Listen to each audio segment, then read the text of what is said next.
কারখানায় কাজ করা সামান্য এক শ্রমিকের ছেলের খেলা দেখে তাকে কিনে নেয় স্থানীয় এক ক্লাব। বাচ্চা ছেলেটির বয়স তখন মাত্র 5। কিন্তু ভাগ্যের কি পরিহাস, মাত্র 11 বছর বয়সে এক বিরল রোগ ধরা পড়ল এই বিস্ময় বালকের। পরিস্থিতি এমন হলো যে চিকিৎসা শুরু না হলে বাচ্চাটির প্রাণ সংশয় হতে পারে। সেই চিকিৎসার জন্য মাসে 75,000 টাকা প্রয়োজন। কিন্তু সামান্য এক শ্রমিক বাবা কিভাবে জোগাড় করবেন এই টাকা? স্থানীয় যে ক্লাবে ছেলেটি খেলতো তারাও এই বিপুল পরিমাণ টাকা দিতে অস্বীকার করল। খেলা তো দূর, একটা সময় যার বেঁচে থাকা নিয়ে সংশয় দেখা গিয়েছিল, আজ সেই ছেলেটাই এই পৃথিবীর সর্বকালের সেরা একজন ফুটবলার। হ্যাঁ, ঠিকই ধরেছেন। আজকের ভিডিওতে আমরা কথা বলবো লিওনেল মেসিকে নিয়ে। 1987 সালে আর্জেন্টিনার রোজারিওতে জন্ম হয় মেসির। বাবা কাজ করতেন স্টিল ফ্যাক্টরিতে, মা ছিলেন সাফাই কর্মী। হাঁটতে শেখার আগেই ফুটবল নিয়ে কসরত করা শিখে যায় ছোট্ট মেসি। পায়ে বল নিয়ে যেন জাদু দেখাতে পারত ছোট্ট ছেলেটা। তার খেলা দেখে মাত্র 5 বছর বয়সে তাকে কিনে নেয় স্থানীয় এক ক্লাব। ছোট্ট মেসির খেলা দেখতে দূর দূরান্ত থেকে মাঠে ভিড় জমাতো দর্শকরা। তাই মাত্র 5 বছর বয়সী মেসির খবর ছড়িয়ে পড়ে আর্জেন্টিনা থেকে স্পেনে। পরিবারের মুখে দুবেলা খাবার তুলে দিতে প্রতিদিন মাথার ঘাম পায়ে ফেলতে হতো মেসির বাবাকে। ছেলের প্রতিভা দেখে নিশ্চিন্ত হন মেসির বাবা। ভেবেছিলেন কষ্টের দিন শেষ হতে চলেছে।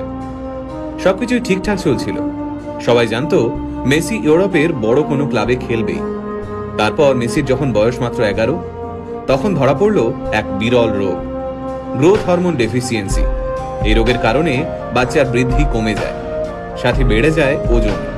এই রোগের চিকিৎসা করাতে প্রতিদিন মেসির পায়ে 2 ইঞ্জেকশন দেওয়া হতো। এই চিকিৎসা করতে মাসে খরচ হতো প্রায় 75,000 টাকা। মেসির পরিবারের পক্ষে এই বিপুল পরিমাণ টাকা দেওয়া অসম্ভব হয়ে দাঁড়ায়। আর ওই সময় মেসির ক্লাব এই বিপুল টাকা দিতে অস্বীকার করে। চিকিৎসার খরচ জোগাতে বিভিন্ন ক্লাবের দরজায় দরজায় ঘুরতে থাকেন মেসির বাবা। কিন্তু মাত্র 11 বছরের একটা বাচ্চার জন্য প্রত্যেকটা ক্লাব এই বিপুল পরিমাণ টাকা দিতে অস্বীকার করে। তবে চিকিৎসা চলাকালীন মেসিকে মাঠ থেকে এক মুহূর্তের জন্যও দূরে সরিয়ে রাখা যায়নি। সেই সময় ওই মাঠে উপস্থিত ছিলেন ফুটবল ক্লাব বার্সেলোনার এক প্রতিনিধি। মেসির পায়ের জাদু দেখে মেসিকে স্পেনের বার্সেলোনায় নিয়ে যেতে চান সেই প্রতিনিধি। হাতের কাছে কোনো কাগজ না থাকার কারণে একটা ন্যাপকিনেই কন্ট্রাক্ট লেখা হয়। তাতে সই করেন মেসির বাবা। সেই বহুমূল্য ন্যাপকিন এখনো মেসির কাছে রয়েছে। তারপরের ইতিহাস আমরা সবাই জানি। বার্সেলোনায় ইতিহাস তৈরি করেন তিনি। বিশ্বের সামনে বার্সেলোনাকে সেরা ক্লাব হিসেবে তুলে ধরেন। শুধুমাত্র 2012 সালেই মেসি 91টি গোল করেন। সেই রেকর্ড এখনো কেউ ভাঙতে পারেননি।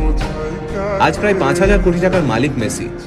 নিজের ফুটবল ক্যারিয়ারে পেয়েছেন প্রচুর খ্যাতি। এত সম্পত্তি পেয়েও মাথা ঘুরে যায়নি তার। বিয়ে করেছেন সেই ছোট্টবেলার বান্ধবী আন্তোনেলাকে। মাত্র 11 বছর বয়সে মেসি যখন আর্জেন্টিনা ছেড়ে স্পেনে চলে যান, তখন তিনি আন্তোনেলাকে কথা দিয়েছিলেন যে একদিন না একদিন তিনি তাকে স্পেনে নিয়ে যাবেনই। কথা রেখেছিলেন মেসি। ছোটবেলা থেকে স্পেনেই থাকতেন মেসি। বলা যায় স্পেনেই বড় হয়ে উঠেছেন তিনি। স্পেন ফুটবলের এক কর্তা মেসিকে স্পেনের হয়ে ফুটবল খেলতে অনুরোধ করেছিলেন, কিন্তু মেসি হাসি মুখে সেই অনুরোধ প্রত্যাখ্যান করেছিলেন।